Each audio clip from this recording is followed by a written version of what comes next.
Que a paz seja com todos. Salve, Lucas, que a paz seja contigo também. O Pai eterno e inefável, Deus infalível, Criador do Universo, das culminâncias do teu reino, do trono do teu poder, do alto do qual teus olhos temíveis tudo descobrem, tudo veem. Abençoe teus filhos com saúde, luz e justiça, porque tua é toda glória para todo sempre, ó Pai. Para aqueles que me ouvem, uma vez mais, da parte do Senhor, meu Pai, eu digo: eu sou o libertador. Voltei a este mundo para libertar o meu povo do jugo dos falsos religiosos, engodólogos que se dizem teólogos, dos grilhões da idolatria, da fantasia e da mentira. Amo a liberdade, por isso deixo livres os seres que amo. Se voltam, é porque me reconheceram e são meus filhos, dignos de meu Pai, Senhor e Deus, que é em mim. Amar é dar tudo sem nada exigir em troca. Tardas jamais são as dádivas celestes. Haverá renovação na face da Mãe Terra. Que tenham todos a minha paz. Então que venham as perguntas, meu filho, porque já pedi ao Pai a bênção, já entrei na net, agora aguardo as tuas perguntas. Espero que o Altíssimo permita que haja continuidade no nosso colóquio. Tá certo. Eu peço desculpas por esse defeito técnico que a gente teve agora. E, primeiramente, eu queria dar boa noite para o senhor, para suas discípulas, para todos que estão acompanhando aí a live. E eu tenho várias perguntas para fazer para o senhor. O senhor sabe que há vários anos eu acompanho a sua trajetória pela Terra. E já acolhi aqui algumas perguntas de pessoas. A hora que pudermos começar. Fique à vontade. Podemos começar já. Henri, a primeira pergunta que eu gostaria de fazer para o senhor é o seguinte. Nós sabemos que várias pessoas que estão diante do senhor ou que veem o senhor pela televisão, pela internet, elas expõem diversos sentimentos. Algumas expõem amor, outras expõem ódio, algumas indiferença. Mas a pergunta que eu queria saber da sua parte é o seguinte: muitas pessoas não sabem como reagir diante do senhor. Quer dizer, elas veem Henri Cristo, mas não sabem por onde começar, não é verdade? Que tipo de reação elas devem ter diante do Senhor. Então eu queria saber, para quem não sabe como reagir, o que o senhor recomenda, o que o senhor fala?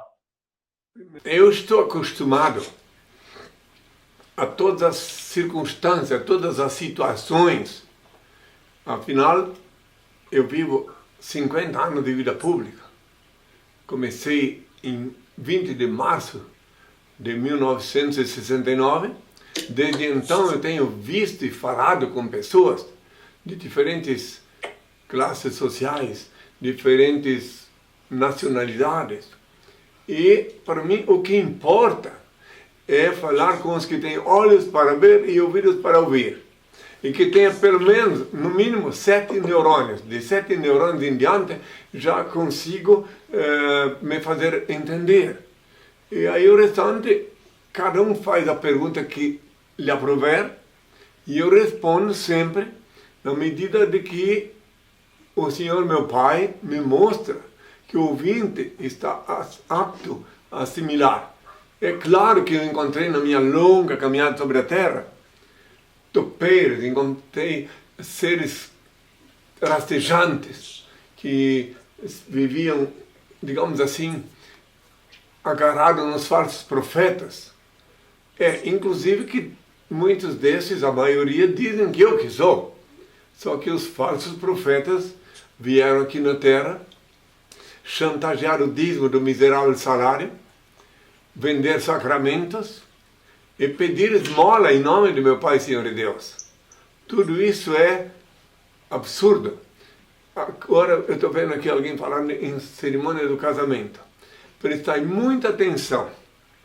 Casamento só tem valor se alguém tem poder para abençoar gratuitamente, porque eu disse há 2000 anos, dai de graça o que de graça recebestes. Então logo qualquer sacramento que tem preço não é do Altíssimo, não é uma bênção, e sim uma forma de comercializar o nome de Deus. Então vamos lá, qual é a outra pergunta, meu filho? Mas espero que Deus te inspire para fazer funcionar essa máquina aí bem. Eu amo falar à humanidade através dessas máquinas que Deus instituiu para que eu pudesse aparecer para a humanidade, né? Que eu falei há 2000 anos sobre isso aí.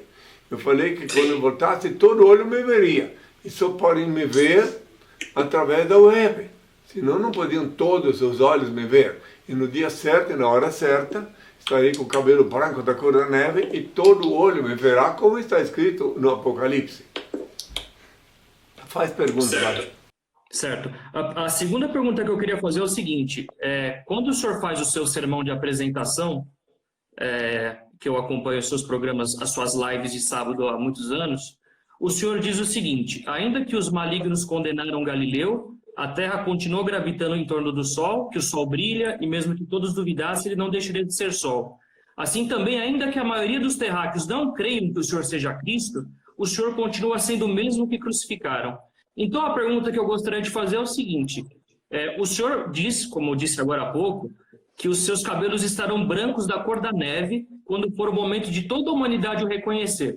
O senhor não acredita que a ampulheta do tempo está contra o senhor, que o senhor tem pouco tempo para que isso aconteça, ou vai acontecer alguma coisa muito surpreendente que vai fazer toda a humanidade viver? Tempo é o aliado maior do Filho do Homem.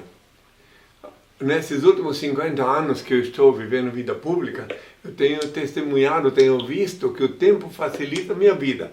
Não é fácil viver aqui na Terra, ficar martelando, dando murro em ponta de faca, falando para cabeças que não raciocinam, mas o Senhor tem me mostrado, por conta do tempo, que os seres viventes, os seres que esperam e amam a verdade e pretendem servir a justiça, eles me olham, me veem e começam a se aproximar de mim, e não só aqui no Brasil, mas do mundo inteiro. Então eu, atualmente, que eu posso falar todo sábado às 11 horas da manhã pela web, no IRCS.tv, eu tenho visto pessoas de outros continentes, da China, da África.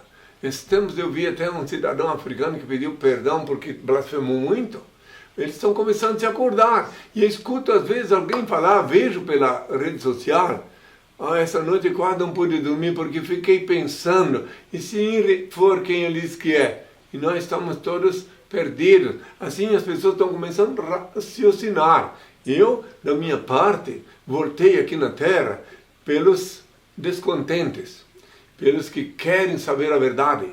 Que eu disse há 2000 anos, conhecereis a verdade e a verdade vos tornará livres.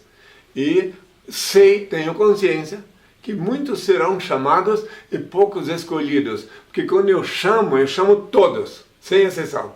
Só que a escolha quem faz é meu Pai. E Ele escolhe como?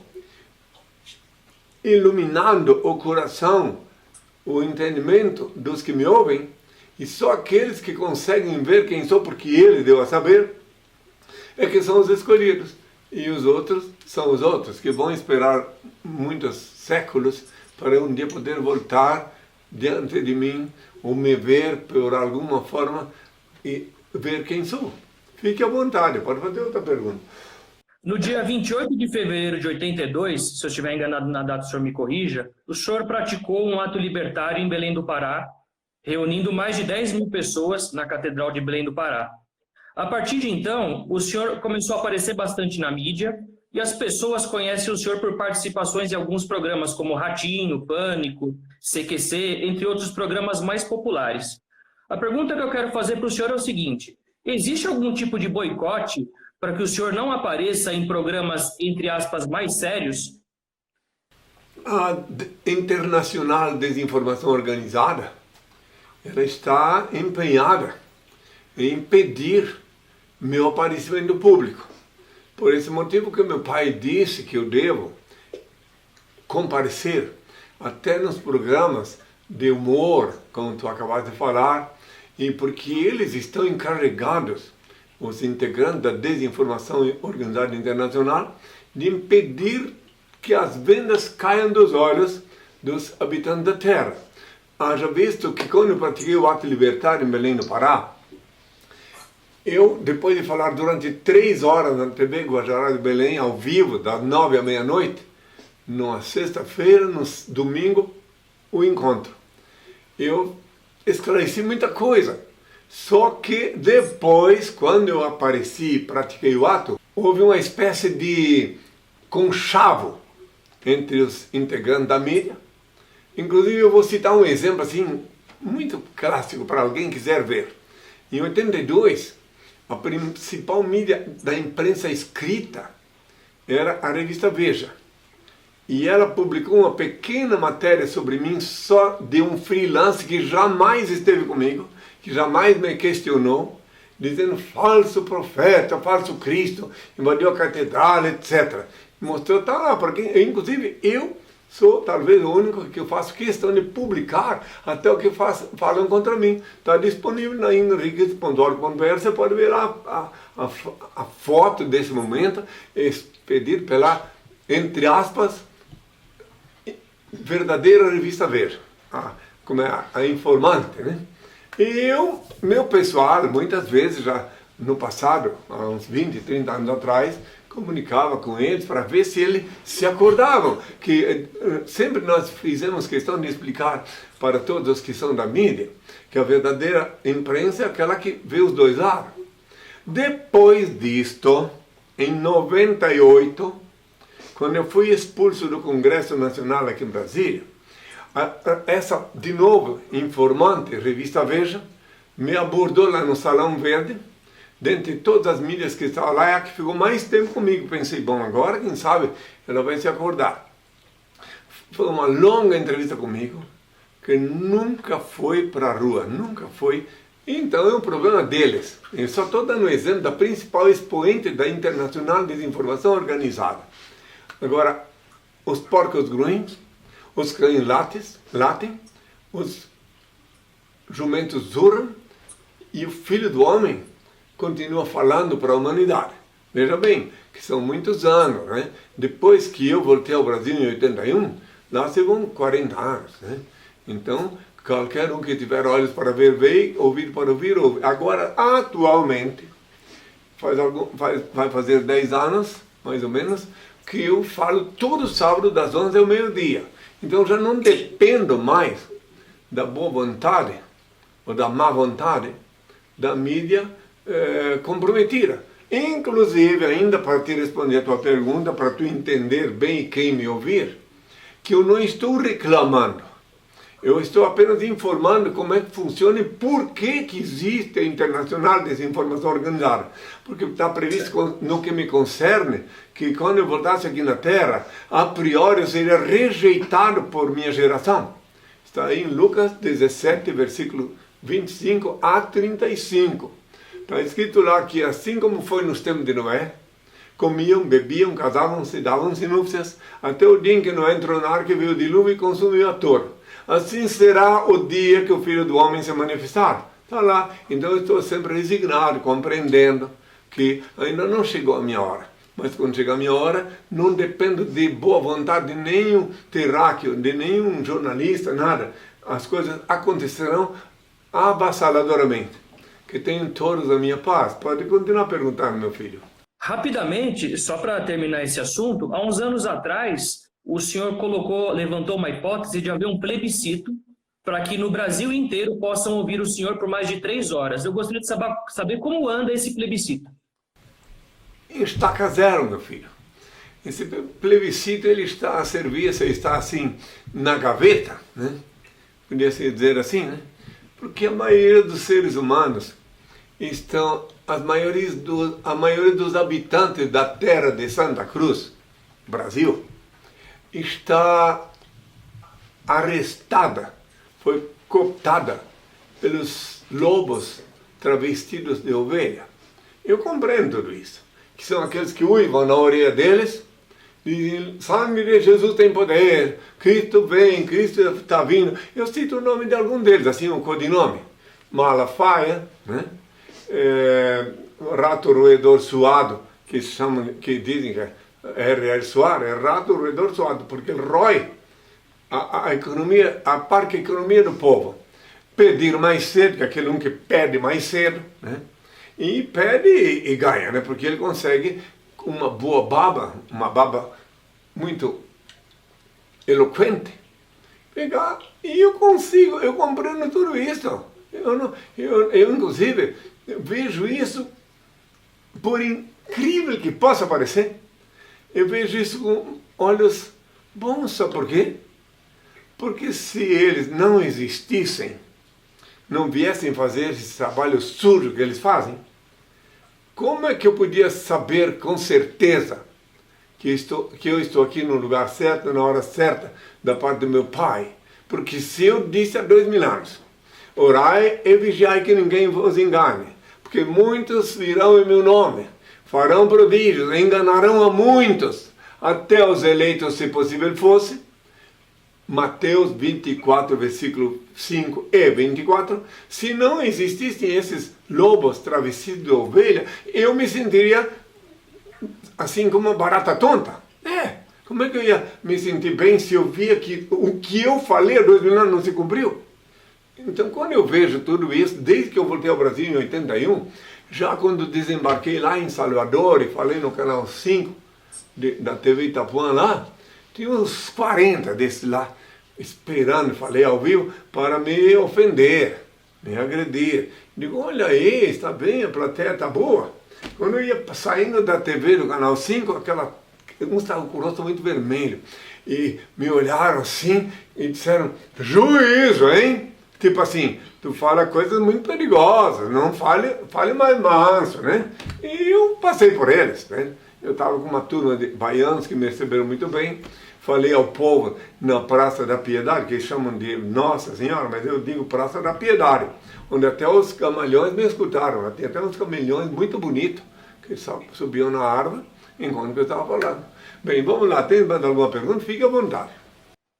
Em relação agora a uma questão da atualidade, tem duas pessoas que fizeram a mesma pergunta e achei pertinente fazer. É o Dr. Maurício Pagnussati, de Passo Fundo, Rio Grande do Sul, e o Gabriel Cunha, de São José dos Campos, engenheiro florestal. Eles querem saber como o senhor vê as relações humanas de agora em diante, visto que muitos dos nossos hábitos irão mudar completamente após a pandemia do Covid-19. Qual será o novo normal? Eles querem saber. Sim, incrível. Eis aí uma pergunta que eu posso, digamos, aproveitar para mostrar como meu Pai, Senhor e Deus, escreve direito, mesmo que por linhas tortas. Porque os homens que entortam as linhas, e como Ele é o Senhor, avassalador, onipresente, Ele escreve mesmo nas linhas tortas. Então, doravante, muitos daqueles que iam acochar o cabresto nas igrejas, iam lá se arrodilhar, se ajoelhar diante do falso profeta, dos padrecos, enfim, muitos desses ficaram um tempo em casa na chamada quarentena e afrouxou o cabresto. E vão dizer, peraí, mas para que eu tenho que ir lá?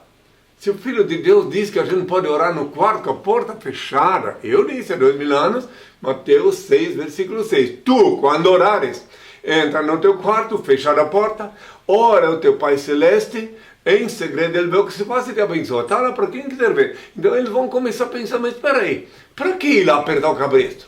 Por que ir procurar um templo para rezar se o Filho de Deus até foi sacrificado porque diz que a gente tem liberdade de orar para o Pai dele no quarto com a porta fechada? Meu Pai que é vosso Pai, meu Deus que é vosso Deus. Então essa pergunta é bem oportuna. Minhas saudações a Passo Fundo, onde eu vivi na minha infância, né? Eu vivi 3 anos no Rio Grande do Sul. Em Passo Fundo vivi um bom tempo na minha adolescência, né? Bom, voltando, então respondendo ainda essa pergunta, que de qualquer maneira, chova, faça sol, gostem ou não, está chegando a hora que os seres humanos, que têm mais de 7 neurônios, terão que começar a raciocinar. Livre do cabresto eclesiástico, do cabresto religioso. Outra coisa, ainda para esses que fizeram essa pergunta, porque merecem uma resposta a contento. Ainda para eles, eu quero dizer, já que eles raciocinam, eu percebi que eles raciocinam, que o que é religião? Religião do latim quer dizer religare. Se religião é religare, e se o Criador Supremo Meu Pai, único ser incriado, único eterno, único ser digno de adoração e veneração, onipresente, onisciente, onipotente, único Senhor do universo, Ele é onipresente, então Ele vivifica cada célula de vosso corpo e cada partícula de vosso sangue, então não precisa de ninguém para religar com Ele, uma vez que não podeis fugir dele nem na hora de cometer um delito, um pecado. Ninguém pode fugir de Deus porque Ele é onipresente. Ele vivifica cada célula de vosso corpo e cada partícula de vosso sangue. Então logo, como Ele é onipresente, não precisa ir atrás de nenhum vigarista, um velhaco, para se religar com Ele. Até um atropelo etimológico, buscar alguém para religar, uma vez que religar vem de religião, é de religar, né? Então não precisa, você pede para o Pai lá no quarto, invoca Ele, íntima com Ele, seja íntimo com Ele, estabelece a simbiose e começa uma nova vida. Inclusive aproveita esse período agora para invocar o Pai no quarto, sem ninguém interromper, uma intimidade entre tu e Ele. Eu estou dizendo isso para todos que me ouvem, não só para os que fizeram a pergunta. O senhor tem um novo Pai Nosso? O senhor gostaria de ensinar as pessoas como se deve? Com muito gosto, eu vou pedir ao Pai para que todos percebam, e daí na sequência tentarei explicar o significado do novo Pai Nosso. O Pai, eterno e inefável, Deus infalível, Criador do Universo, santificado seja teu nome. Seja feita a tua vontade, assim na terra como no céu. Graças te dou pelo manjar que amarei-te. Aparta-me dos erros, ilumina-me, para que eu te sirva sem equívocos, glorificando-te, hoje e sempre, ó Pai. Então prestai muita atenção, por que novo Pai Nosso? Porque o Pai Nosso antigo já cumpriu a função dele. No Pai Nosso antigo eu ensinei: Pai nosso que está no céu, santificado seja teu nome, seja feita a vossa vontade, assim na terra como no céu. Venha a nós o vosso reino. Agora que o reino de Deus já está instituído na terra, formalizado pela SOST, cuja sede é aqui em Brasília, o reino de Deus não é uma igreja cristã. A SOST não é uma igreja cristã. É o reino de Deus oficialmente, formalmente, já desde 28 de fevereiro de 82. Então, o indivíduo que reza agora o novo Pai Nosso é um Pai Nosso mais completo, mais sucinto e mais direto. Que no anterior eu dizia: venha a nós o vosso reino, agora o reino já está instituído na terra. E eu pedia o pão de cada dia, ensinei. Agora eu ensino melhor da parte do Pai, em vez de pedir o pão de cada dia, já que depois de eu dizer isso, ensinar isso, eu também já disse que nem só de pão vive o homem. Agora, em vez de pedir, você agradece o manjar. Graças te dou pelo manjar que emana de ti. Aí tu agradece o ar que tu respira, que tem que ser puro, a água que tu bebe tem que ser pura. Tudo isso é manjar, é comida. E, principalmente, se possível, a nutrição a melhor possível para manter o teu corpo equilibrado, saudável, né? Então, o novo Pai Nosso, e santificado seja teu nome, porque tem, dizendo para o Pai, né, que seja santificado o nome dele, porque o nome dele não é para dar na boca de qualquer, né? O nome dele não é para ser babujado. Ele mesmo disse, o Senhor: eu sou o Senhor, não darei a outra minha glória, nem permitirei que se tribute o louvor que só a mim pertence. Isaías 42, versículo 8. Quem quiser poder ver melhor, né? Então, estou vendo uma coisa aí, tá? Pode falar, continua. É que eu estou vendo aqui, estão escrevendo umas coisas aí. O pessoal está comentando aqui, está em polvorosa. Fique à vontade. Henri, eu, na medida do possível, gostaria de fazer perguntas que o senhor não tenha respondido antes ou que perguntas sejam mais inéditas, né? Eu não vou ficar perguntando aqui se o senhor pode transformar água em vinho, essas coisas. Procurar fazer coisas mais instrutivas, não é mesmo? Fique à vontade. Eu já respondi 400 e poucas perguntas na internet, em henrique.org.br, viu? Mais de 400 perguntas, mas fique à vontade, Lucas. Estou aqui para te responder. A próxima pergunta, Henri, diz respeito à agricultura. Porque o senhor diz que a agricultura será a profissão mais executada na Terra nos próximos 1000 anos. Nesse sentido, o engenheiro mecatrônico Carlos Vilaça, de Campo Limpo Paulista, em São Paulo, pergunta se o senhor não acredita que o Brasil deve se tornar um país que não exporta somente matérias-primas, mas também que produza tecnologia. O senhor não acredita nisso? Acredito que o Brasil tem potencial para alimentar o mundo. Todavia, os líderes do Brasil, em geral, dizem que o Brasil é o celeiro do mundo, o Brasil isso, o Brasil aquilo, mas eles aceitaram vergonhosamente contaminar a nossa soja com o transgênico. Eu fui expulso do Congresso Nacional porque falei certas coisas que não gostaram desse sentido. Em 1980, quando eu estive a primeira vez aqui em Brasília, eu tive então convidado pelo presidente da Câmara uma conversa com ele sobre agricultura justamente. Me perguntaram. Daí eu falei que eu sei que minhas palavras vão ao vento, mas eu vou falar, respondendo essa pergunta. Eu disse que o Brasil só pode se tornar o grande celeiro do mundo, ele só pode, repito, vão achar que é uma utopia. Um dia que o Brasil fizer uma conexão entre a agricultura e a educação. Porque então daí haveria harmonia. Prestem atenção, o indivíduo que nasce no meio do mato, lá no campo, ele vem para a cidade, ele é filho de agricultor, vem para a cidade ser do exército, vem para a cidade estudar, etc. E depois não volta mais, ele se envolve com as coisas da grande capital, das grandes cidades, e não volta mais. E quanto mais isso acontece, eu já falei isso há mais de 40 anos, mais a agricultura vai sendo abandonada. Então eu disse que o Brasil só vai conseguir aproveitar a vocação verdadeira é o dia que a agricultura e a educação estiverem afinadas. Então, por exemplo, se lá no campo o agricultor, o filho do agricultor, tem direito a estudar lá, a obter todos os conhecimentos necessários para se situar na sociedade, daí não tem por que vir para a capital, para contagiar-se com os vícios da capital, etc. Ele fica lá e se organiza lá e começa a vida dele lá. Entende? Eu faz mais de 40 anos que eu falei isso. Porque, inclusive, hoje em dia eu nem quero saber como está, mas na Europa, no tempo que eu vivia na França, eu vi que a agricultura na França era uma coisa de grande valor. Entende? O agricultor lá na França, no tempo que eu vivi lá 7 meses, quando eu fui expulso da Inglaterra, eu percebi que na França um agricultor era tratado com dignidade. E aqui no Brasil, desde a minha infância, que eu vim do mato, eu sou filho de camponês, sou aldeão. Eu não sou cidadão, sou aldeão. Então eu vi que aqui o agricultor era tratado, desde a minha juventude, como um colono, como um caipira, como um indivíduo de categoria inferior.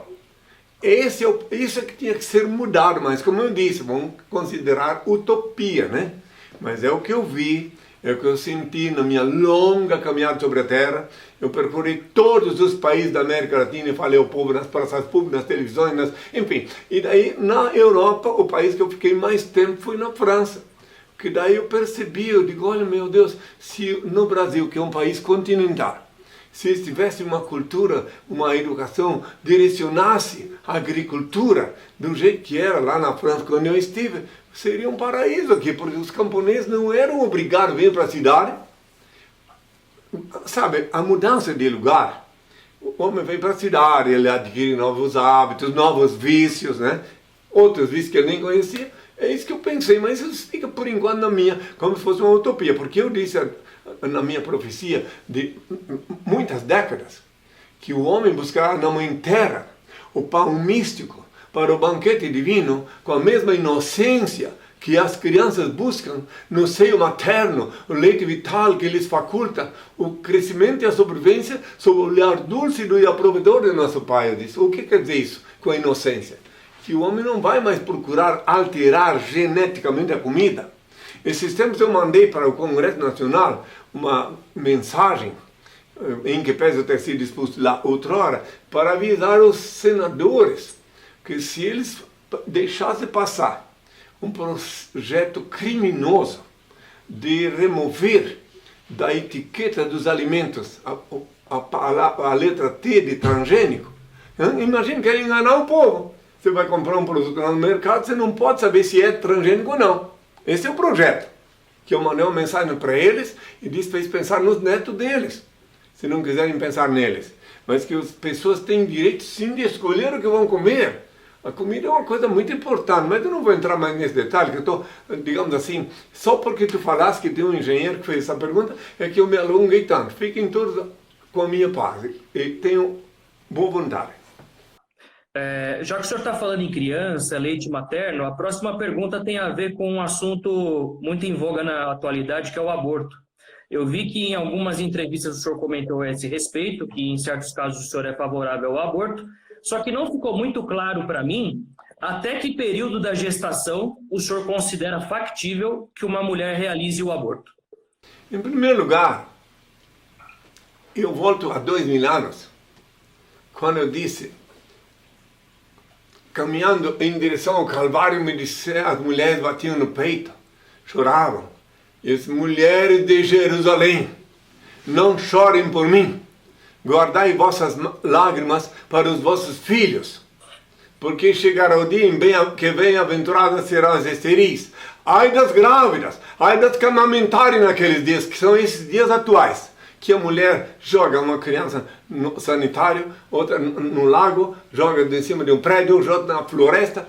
O problema todo do aborto, meu filho, é o seguinte, que até chegar a uma certa altura, antes de completar 3 meses, a mulher tem que ter o direito de decidir se ela quer ou não colocar no mundo uma criança infeliz, um ser indesejado.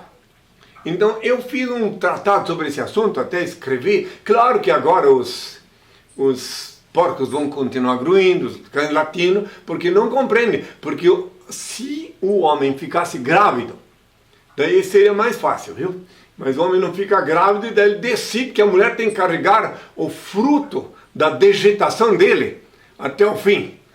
Ele pega uma mulher, estupra, e ela é obrigada a carregar a marca dele. Então, muito bem, o que eu quis dizer e deixei para quem quiser ver, está lá na minha página disponível, intitulado Henrique Cristo elucida a questão do aborto, onde eu explico detalhadamente a condição de o que ocorre com o feto de uma certa altura em diante, que ele só adquire o status de criança quando ele é passivo de ser criado independente da gestante.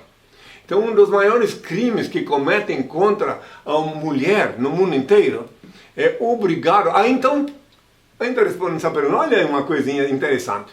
Quer dizer que se a mulher tiver um estupro, e se ela tiver, como eu vi casos aí, né, aí pode fazer o aborto, daí não é uma criança. Quer dizer, aí a lei permite. Né? Olhe bem esse detalhe. Então, eu vi uma vez lá em Curitiba, na TV Canal 4, no programa da Tribuna na TV, uma menina de 9 anos, que ela balançava para lá e para cá, com a barriguinha dela crescendo, eles mostravam cada vez mais que ela estava esperando a autorização, ela foi estuprada. Aí quando veio a autorização, já estava com 7 meses de gravidez, e daí sim já era um crime. Aí já sim, daí, porque antes, com 3 meses ainda é um conjunto de células em evolução. Daí então, eu estou falando das leis naturais. Então daí as autoridades judiciárias decretaram que fosse feito então o aborto. Mas daí nenhum médico quis fazer, fizeram uma junta médica então. E era terrível, era deprimente, era triste de ver aquela criança andando para lá e para cá, na frente das câmeras da televisão, e todos tendo que assistir. Era ao meio-dia o programa, tá? Então é uma coisa assim muito deprimente. No Brasil moram muitas mulheres. Quem vive numa zona de conforto, que não conhece, que não estudou sociologia com cobaias vivas como eu estudei, aí é muito fácil. Inclusive, repito mais, podem se ofender à vontade. Mas o homem dejeta sim, ele pega uma mulher à força, dejeta lá seus sêmens, depois vai embora, ela tem que ficar carregando o fruto do aborto. É nesse sentido que eu falo, que eu explico, entende? E eu vi cada coisa, porque eu estudei sociologia com cobaias vivas, não em livros meramente. E eu compreendi muitas coisas, eu vi muitas coisas. Aqui no Brasil tem muitas mulheres, tá? Que morrem, simplesmente morrem, porque chegou numa hora certa X. E outra coisa, quando elas vão nas clínicas clandestinas que tem, né? Daí, ainda quando elas saem, digamos, se elas ficam com algum problema, uma situação, né, desconfortável, a polícia, o médico, ela vai então ir no médico convencional, o médico tem que chamar a polícia para prender ela. Eu não vou mais falar sobre esse assunto, que é muito pesado, eu sei que fere muita suscetibilidade, mas eu estou dizendo que eu, Cristo, aqueles que dizem, cristão, sim, eu sou Cristo. Eu que disse, ai das grávidas, ai das que amamentarem naqueles dias, bem-aventuradas as esteris. Eu falei isso justamente porque eu vi o que ia acontecer quando eu voltasse na terra. E são os dias atuais. Quem quiser se ofender, mas é a realidade. E outra coisa, bem clara, na Constituição da República Federativa do Brasil, diz que a lei é igual para todos. Eu conheci aqui, pessoalmente, veio aqui na minha presença, uma jovem que teve um filho, uma filha, que não tinha cérebro. O médico disse para ela, lá em Goiânia, que ela deveria fazer o aborto. E o genitor dela, o pai, disse, não pode, porque ele era de uma religião, essa religião adventista. Daí ela não fez. E carregou o feto dentro do corpo dela durante 9 meses. Depois ela colocou no mundo um ser que não tinha cérebro. Amamentou durante 1 ano. E até hoje ela tem problemas de saber que ela cuidou de um ser, carregou no corpo e deu de comer do leite dela para uma criança que não tinha cérebro. O restante eu deixo para os seres raciocinantes raciocinar. Quem tiver mais que 7 neurônios não vai me julgar, e sim vai raciocinar dentro da racionalidade, que tenham todos a minha parte. Eu sou solidário. Quero deixar bem que eu sou muito solidário com as pobres mulheres que não têm condições, porque as mulheres da classe média alta, elas podem pegar um avião e ir para Colômbia, para os Estados Unidos, para a França, onde tudo resolve. Agora, as que são pobres, que já é uma desgraça ser pobre, ficar grávida sem ter o genitor para cuidar. Aí vem certas criaturas mentirosas, enganadoras, que vêm dizer, não, mas nós vamos cuidar. Eu deixo no ar só para responder essa pergunta definitivamente, porque que os regrilhosos, que se dizem religiosos, são contra o aborto.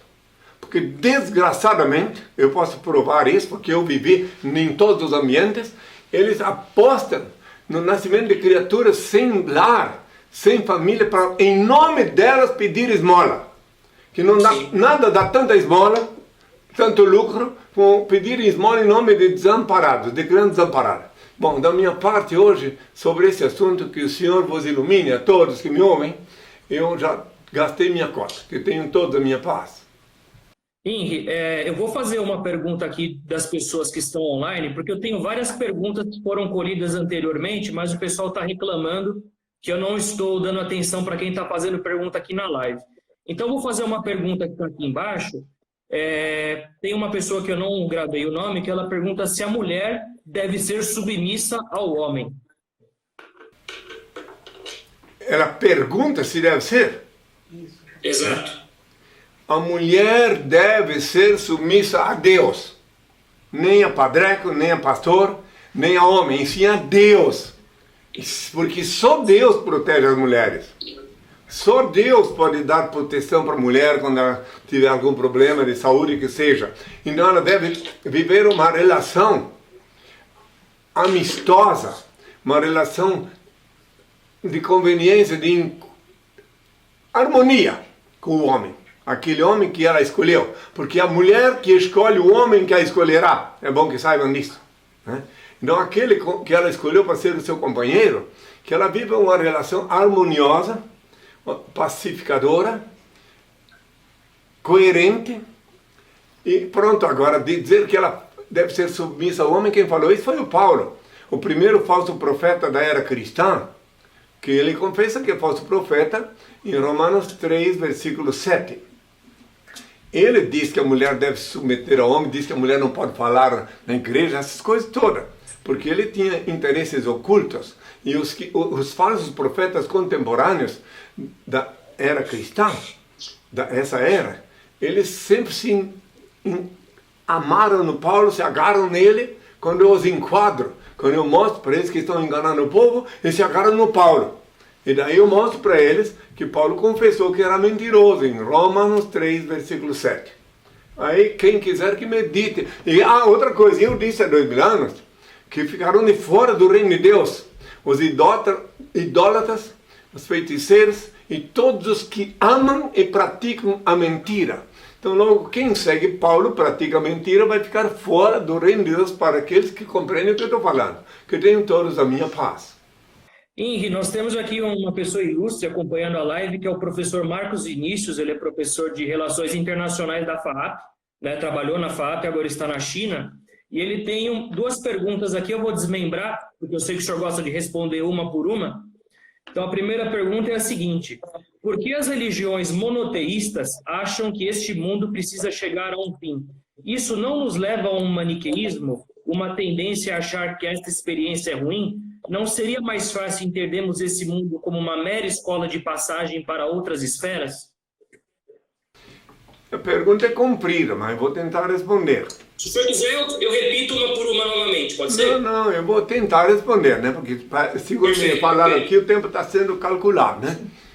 Então é o seguinte, as religiões chamadas religiões monoteístas, só o fato de ser religiões, já diga para esse professor aí, que só o fato de ser religiões já é um engodo dogmático. Religião é um engodo dogmático. Religare. Quer dizer, tu vai religar alguém com Deus? Como? Se ele é onipresente. Se ele é, e ele é onipresente.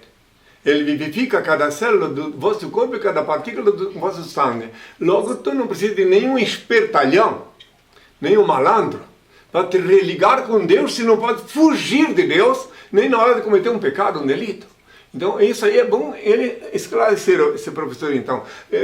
Minhas saudações da FAAP, que mereceu muito bem, há muitos anos atrás, quando estive convidado.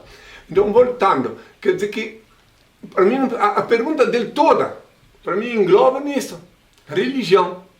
Eu luto há muitas décadas para explicar para o ser humano que não precisa de religião.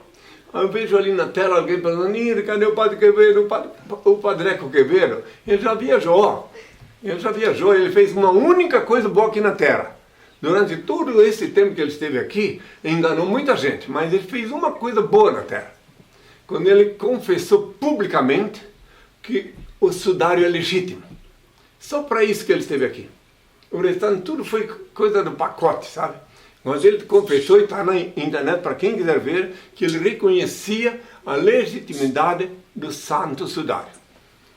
Vamos lá, qual é a outra pergunta? Tem uma citação que eu colhi da internet, o senhor me diga se ela é verdadeira ou não, diz o seguinte: as asas do azar, da desgraça e da morte roçarão a vida dos que transgredirem a lei do silêncio, quebrando a paz na casa do Senhor. A pergunta que eu queria fazer para o senhor é o seguinte: qual que é a importância do silêncio no momento de estabelecer a simbiose com Deus? Qual a importância do silêncio? Isso que tu leu aí agora está numa placa aqui, porque tem gente que faz bagunça aqui perto, né? Na casa do Senhor, aí uma placa que tem justamente aí na frente, né? Interessante que alguém filmou, fotografou a placa, né? Sim, porque aqui eles vinham fazer, agora, por momento, né? Mas vinham fazer essas bagunças no final de semana, tipo baile. Está começando de novo. Mas, pois é, então por isso que meu pai mandou que colocasse essa placa, para saber que aqui não, que quem fizer aqui vai ficar à mercê das asas do azar e da morte, porque ele é o Senhor da vida. Entende? Na casa dele não pode fazer barulho. E o motivo do silêncio, a conveniência do silêncio, no momento de estabelecer uma simbiose com ele, porque como ele é o Senhor, único ser incriado, único eterno, único ser digno de adoração e veneração, tu tem que ter sim a liberdade de falar com ele silenciosamente, sem gritaria. Por isso que eu falo que nas igrejas, hoje em dia, mais do que nunca, as igrejas são uma verdadeira loucura. é baile, é músicas estridentes, é uma gritaria, entende? E daí não dá tempo, não dá para escutar nem a tua súplica para Deus. Por isso que eu disse, repito de novo. Há 2000 anos o que falei vale para sempre. Tu, quando orares, entra no teu quarto, fechada a porta, ora ao teu Pai Celeste, em segredo ele vê o que se passa e te abençoa. Mateus 6, versículo 6. Não tem que ficar rezando em local público, no meio de barulheira, e onde tem pessoas até xingando. Não, no quarto pode fechar. E aí tu tens uma bênção dele, e em qualquer lugar que tu for, que tu te lembrar daquele momento que tu estabelecesse a simbiose com ele, ela é renovada automaticamente. Que tenham todos a minha paz. E se o senhor me permite aqui fazer uma pergunta um pouco mais, entre aspas, quente, a pergunta que eu queria fazer é o seguinte: algumas religiões consideram que pior do que quem não acompanha aquela religião é quem já acompanhou e deixou de acompanhá-la, foi embora. Nessa toada eu queria... Quando a pessoa deixa de acompanhar a religião, porque ela se acordou, geralmente, ela se despertou, né? Ela dá um grito de liberdade, né? Hoje em dia eu vejo muito nisso na web, eu vejo pessoas dizendo, eu saí, eu era testemunha, sócio dos testemunhos de Jeová, saí, eu digo, oh, maravilha, foi uma bênção de Deus, tem um momento de luz, que religião é de encabrestar, encabresta a pessoa, ela fica lá, bitolada, em só lá, ouvir o que o vigarista fala.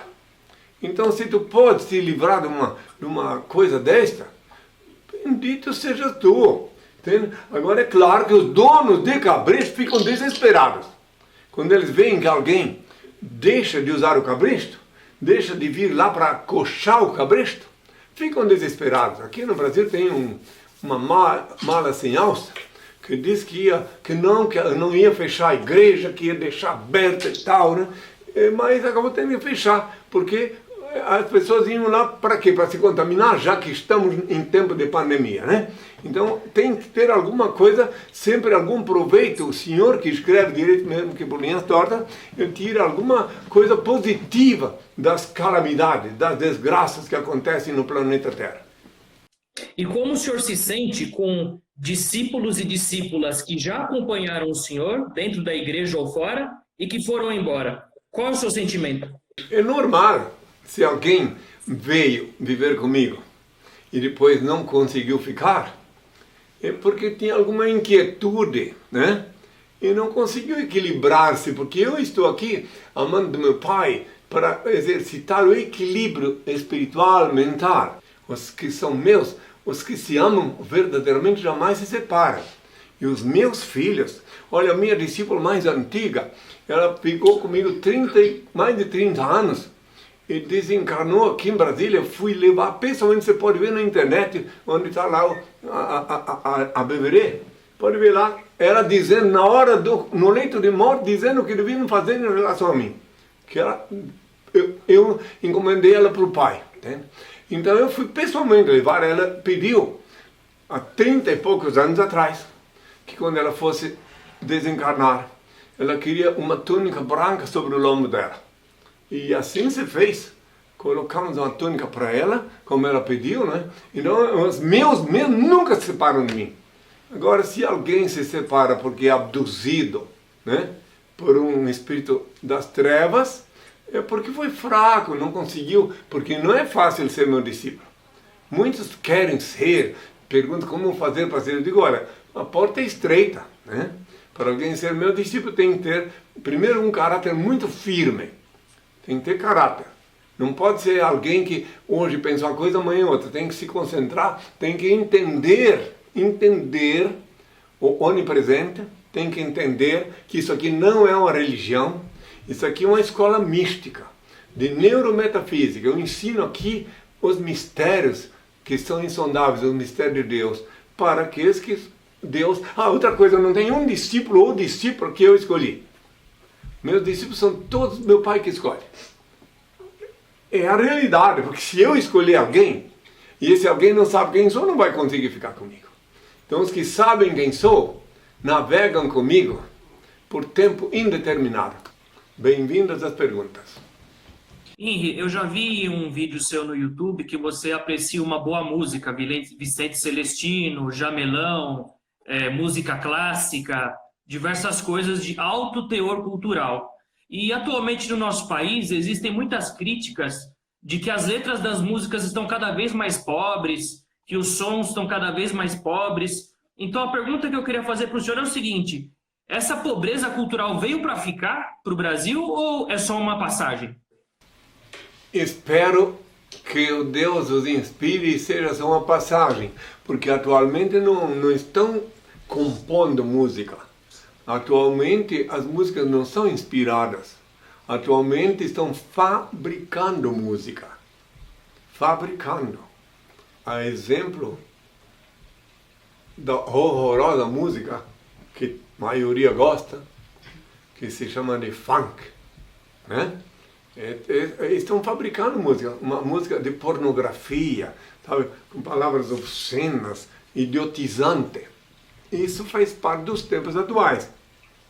Mas vai chegar um momento que os seres humanos vão se despertar, incluindo esses que agora estão patinando nesse mar de lama, e vão voltar ao bom caminho, né? Vão descobrir o que é uma boa música, incluindo a música clássica, né? Mas isso aí faz parte de um tempo, né? Da minha parte, por que eu gostava da música do Jamelão? Porque ele despertava os moços, ele dizia, esses moços, se soubessem o que eu sei. Ele tentava despertar a juventude para não cair no mesmo buraco que a maioria já caiu. Mas isso aí é outra coisa. Mas a música vai voltar um dia sim ser cultura, né? Por enquanto, infelizmente, não é só música, hein? Os filmes, hoje em dia, a maioria dos filmes fabricados, entende? Filme era para ser cultura. Eu, pelo menos, assisti muitos filmes que são com muito alto sentido. Mas hoje em dia, infelizmente, estão... Mas eu não culpo os que fabricam filme, que estão sendo empurrados por uma avalanche, por uma pressão social, que até de sobrevivência. Até para sobreviver tem que fabricar filmes, porque, bom, 3 pontinhos. Quem quiser medita do que eu estou falando, mas não quero me alongar. Vamos adiante, pode perguntar. O Daniel Freire, que é meu colega dos tempos de faculdade, meu amigo, ele pergunta para o senhor o que o senhor pensa sobre Antônio Conselheiro, da Guerra de Canudos e da monarquia brasileira. Bem, da Guerra de Canudos, eu vou pular e vou direto para a monarquia brasileira, certo? Porque tudo está ligado, né? A monarquia brasileira, né? Que todos sabem, quem estuda a história sabe, né? Que existiu. Agora, que alguém quiser conhecer melhor a monarquia brasileira, leia o livro 1808. Isso. 1808, Laurentino Gomes. Este livro escancara, né? Daí dá para entender muitas coisas, porque na verdade, para aqueles que não sabem, a monarquia veio para cá, quer dizer, primeiro os portugueses descobriram, né? Vieram para cá e tal, colonizaram, junto com os jesuítas, mas aqueles, depois, o pseudo-nobre veio para cá, fugindo de um fantasma que nem estava perseguindo ele, segundo a história nos conta. Ele fugiu do Napoleão, e o Napoleão estava com o exército dele acabado. Ele veio para cá, quase que ficou em Salvador, segundo eu li, e depois veio para o Rio de Janeiro. E se alguém examinar bem a história dele, né, ele foi assumir uma mansão, um lugar assim, lá em São Cristóvão, que era o lugar principal do principal mercador de escravos. Né? E o restante vão ler, vão estudar, não é incrível? Eu fiquei sabendo coisas impressionantes do comportamento dele. Né? E depois, quando libertaram os escravos do Brasil, na minha opinião, francamente, libertar escravos, deixar eles ao léu, sem meio de sobrevivência, é muito grave isso.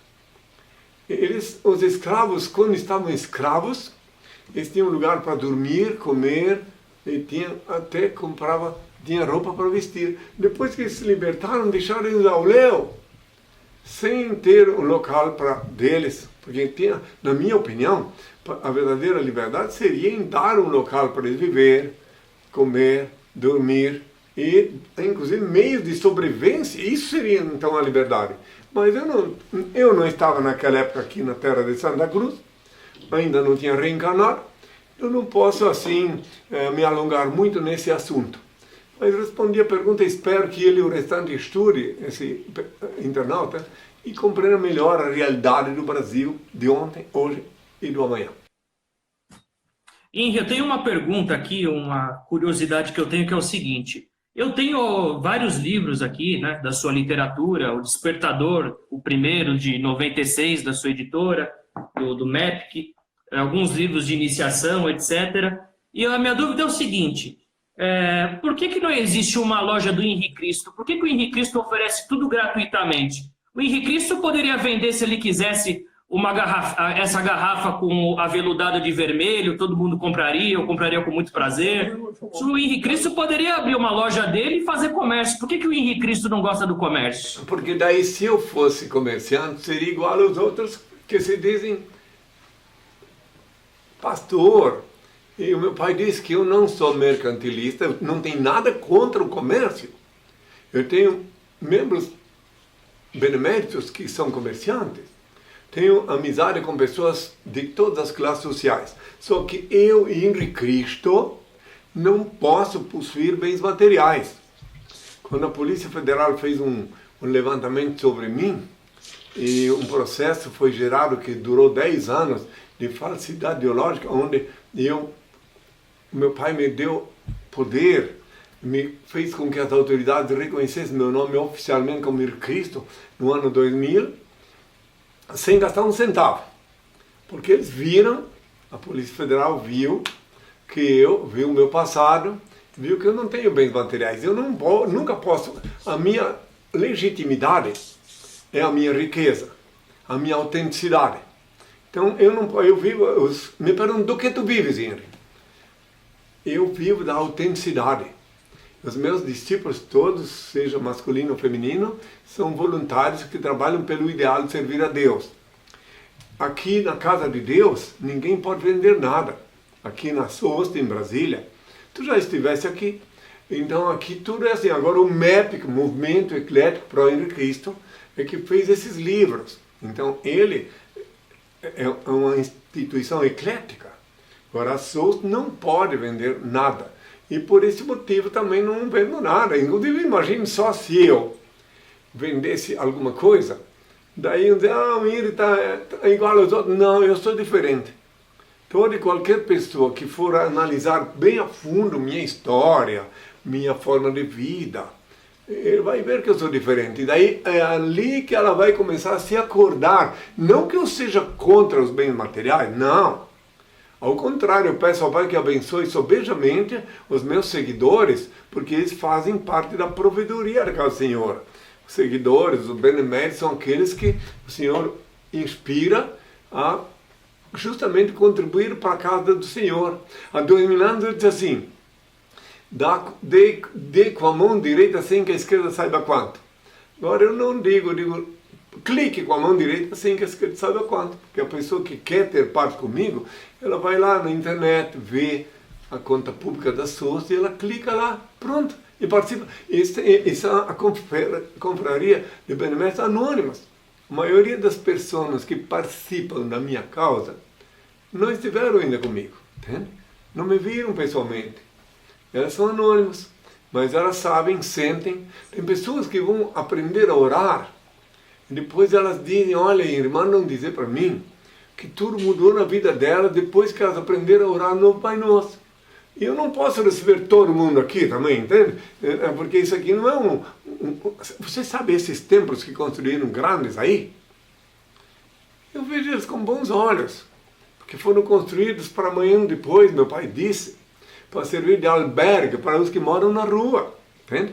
Que esses templos enormes foram construídos no Brasil e no mundo, e vão depois, vão ficar vazios mesmo, né? Quando os seres humanos se despertarem, daí vão servir de albergue para as pessoas que moram na rua.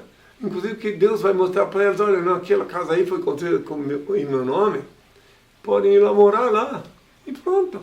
Isso na hora certa, no dia certo. Que eu fico imaginando um dono de cabresto que mora num palácio, numa mansão, e vê que ele sugou os parcos recursos de um operário, e quando ele encontra o operário na rua, morando na rua, o que ele pensa? Então, naqueles dias, Deus vai inspirar ele a fazer vista grossa, se ele resolver vir morar dentro do templo construído com o dinheiro dele. Entende? Nada mais a declarar. 3 pontinhos para quem quiser raciocinar, né? Mas isso aí não depende de mim, é do Senhor. Qual mais pergunta, filho? Henri, eu sei que o senhor tem muita estima por esse nome Henri, que foi o nome que foi revelado para o senhor, né? Mas eu queria saber, uma questão assim de curiosidade, na sua infância, como que o senhor era chamado pelos seus familiares? Era pelo seu prenome? O senhor tinha algum apelido? Como que era? Tinha apelido, sim. Eles me chamavam, na minha infância, de Janga. Um apelidinho de família que todo mundo tem, né? Carinhoso. Um apelido carinhoso, né? E daí, então, já que me perguntaste, e por incrível que pareça, eu nunca usei oficialmente o meu prenome. É incrível isso. Eu, por exemplo, uma vez quando eu fui cobrador de ônibus, né? Eu fui cobrador de ônibus, né? Daí naquela época, só para tu entender melhor, já que me perguntaste, como é que me chamavam. Então naquela época, a empresa de ônibus que eu trabalhei, o dono era muito brincalhão, entende? Era um cara assim, que vivia bem. Então em cima da mesa dele, inclusive lá no escritório dele, tinha um vidro assim, embaixo tinha fotos das mulheres que ele simpatizava. E daí ele me chamava, sabe como é o nome que ele me chamava? Esse homem muito simpático, e depois de alguns meses ele viu, ele disse, olha, você não pode ser cobrador, um dia você vai ter uma missão muito melhor aqui na Terra. Ele me chamava de Catão. Olha, Catão, sabe por que Catão? Porque naquele tempo, aqui no Brasil, lá no sul do Brasil, em Santa Catarina, tinha um deputado federal chamado Álvaro Catão. Daí quando ele soube que meu prenome era Álvaro, ele me chama de Catão. Sabe, né? E carinhosamente de Catão. Então... Nome de uma rua aqui em São Paulo. É? Olha aí, Catão. Na Lapa. Olha aí, tá vendo? Coincidência, né? Então é engraçado que Deus fez com que eu nunca tivesse apego pelo meu nome. E depois, quando ele revelou meu nome lá em Santiago do Chile, que ele disse que esse é o nome que eu paguei com meu sangue na cruz, que esse é o nome, por isso que está escrito em Apocalipse 3, versículo 12, que eu viria com um nome novo. Daí sim, tudo mudou para mim. E eu percorri a América Latina, já que estamos falando de nome, América Latina toda, de país em país, falando ao povo nas praças públicas, nas televisões, nas rádios. E quando chegou no México, só quando chegou no México, que ele disse que quando um jornal escrevesse meu nome corretamente, como se por equívoco, então eu deveria definitivamente me apresentar publicamente com o nome que custou o preço do sangue, Henri. Então o jornal Ovaciones do México escreveu lá, Henri, el hijo de Dios, cura e habla no quiosque de la Alameda, onde eu tive um encontro com o povo lá. Daí eu tive que mudar até de hotel, lá no México, para botar meu nome na ficha do hotel, tudo. E daí senti o peso do ódio dos que são contra a verdade. Quando alguém começava, mas quer dizer, Jesus Nazareno traz fio de ouro, aí começaram a ficar com ódio de mim. Então, inclusive, eu não preciso dizer quem sou, meu nome fala por mim. Bem, filhinho, eu vou fazer o seguinte, eu vvou pedir ao Pai uma bênção agora, a não ser que tenha mais alguma pergunta para fazer, e daí depois... Posso tirar uma última curiosidade? Fique à vontade. Eu sei que o senhor já respondeu essa pergunta, mas não foi muito bem a resposta que o pessoal estava esperando, que é o seguinte, até 79 o senhor viveu como um homem normal na Terra, na verdade, comendo manteiga e mel, como o senhor bem disse em outras entrevistas, mas a pergunta que eu quero fazer é o seguinte... Obviamente, hoje o senhor não tem, mas de 79 para trás, o senhor não tinha um time de preferência, não? Time? Interessante. Você sabe, então eu explico essa pergunta que todos vão me compreender. Com certeza, quando eu era criança, na escola, eu estudei 3 anos na escola pública. Primeiro ano, Dom Pedro II de Blumenau. No segundo, numa escola mista municipal chamada Albert Einstein. E o terceiro ano, que eu passei do segundo para o terceiro, saí do Adolfo Konder, que era o último lugar onde eu estudei. Então, naquela escola mista municipal Albert Einstein, o professor, a única vez que eu tinha um professor, chamava-se Celino. E ele tinha o costume de, na hora do recreio, ir jogar futebol. Né? E então eu era o único que ia ficar fora. Né? Porque eu não sei, respondendo sinceramente para a pergunta, eu nunca compreendi essa lógica de 22 homens correr atrás de uma bola. Sendo sincero.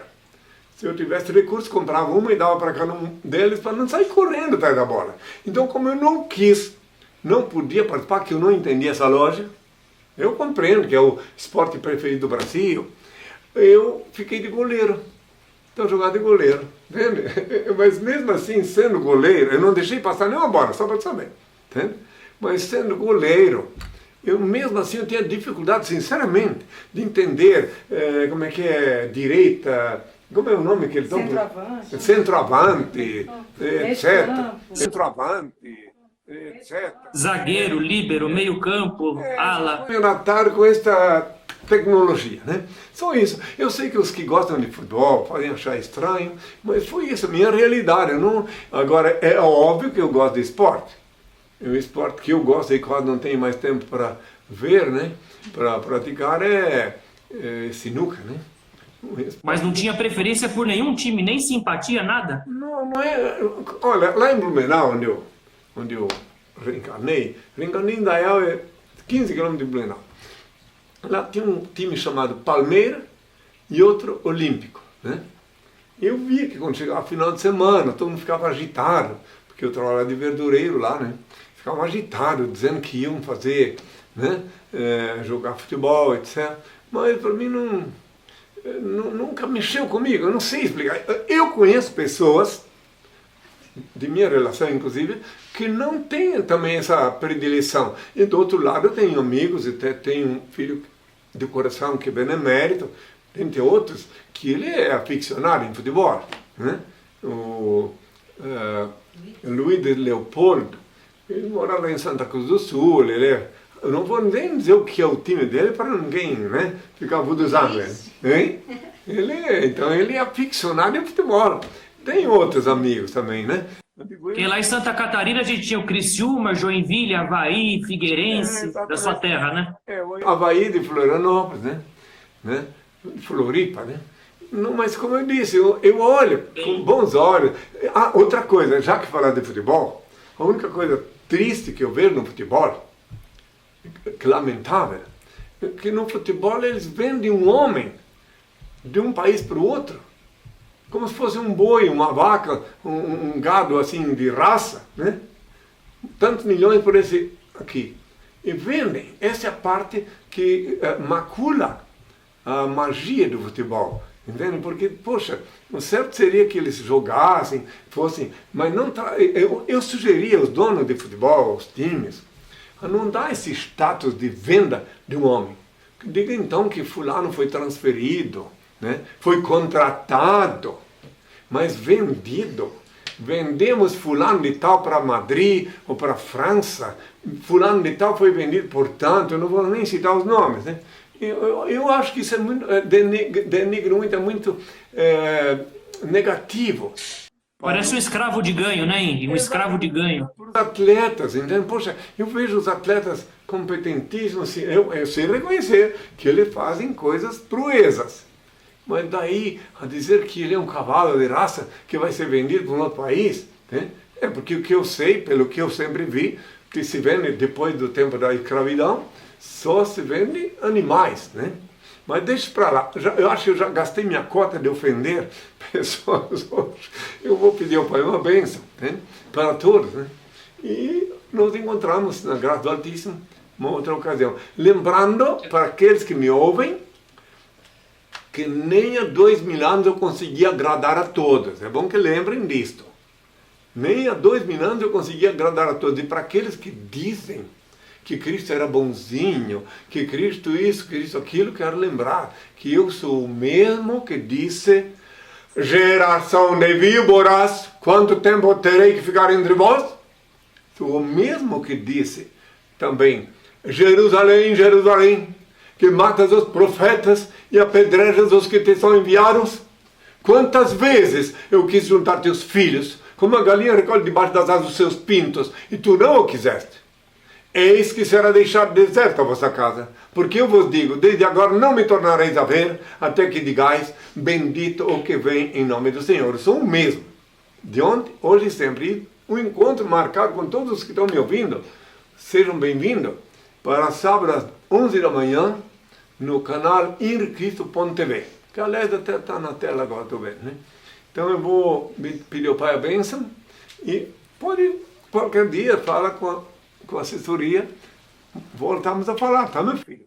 Ah, sim, porque sobraram algumas perguntas muito interessantes. Se eu tivesse oportunidade no futuro, vai ser muito bom. Nova Jerusalém, imigração, o pessoal quer saber de porte de armas, quer saber sobre discriminação de religiosos com bebida alcoólica. Várias perguntas aqui. Guarda essas perguntas. Agora, quanto à Nova Jerusalém, ainda explico. Que quando estive aqui pela primeira vez, em 1980, quando eu abri a janela do quarto do Hotel das Américas, o Senhor disse, eis que aqui é a Nova Jerusalém. Aqui depois tu vais transferir a sede do meu reino, quando instituído. E eu vivi 24 anos em Curitiba esperando a ordem dele para transferir para Brasília, que é aqui onde estou, onde é a sede do Reino de Deus, formalizado pela SOST. Agora eu vou pedir o Pai a bênção. O Pai, eterno e inefável, Deus infalível, Criador do Universo, das culminâncias do teu reino, do trono do teu poder, do alto do qual teus olhos temíveis tudo descobrem, tudo veem, abençoe teus filhos com saúde, luz e justiça, porque tua é toda glória para todo sempre, ó Pai. Que a paz seja com todos meus filhos. Até sábado às 11 horas, henricristo.tv. Até sempre, meus filhos. Tem todos. Muito obrigado, hein? Até mais vezes. Leia o livro Despertador Explosivo, volumes 1 e 2. Conheça a história real e os transcendentais ensinamentos de Henri Cristo. Este livro desperta as consciências, explode as viseiras e os dogmáticos cadeados do raciocínio. Ele é um mudo que fala, um cego que guia, um surdo que responde, um morto que vive e ensina a viver. O livro Despertador Explosivo é a chave do reino de Deus. Está disponível para download graciosamente em nossos sites oficiais, henricristo.org.br ou henricristo.net. Acesse Henri Cristo, todo olho verá.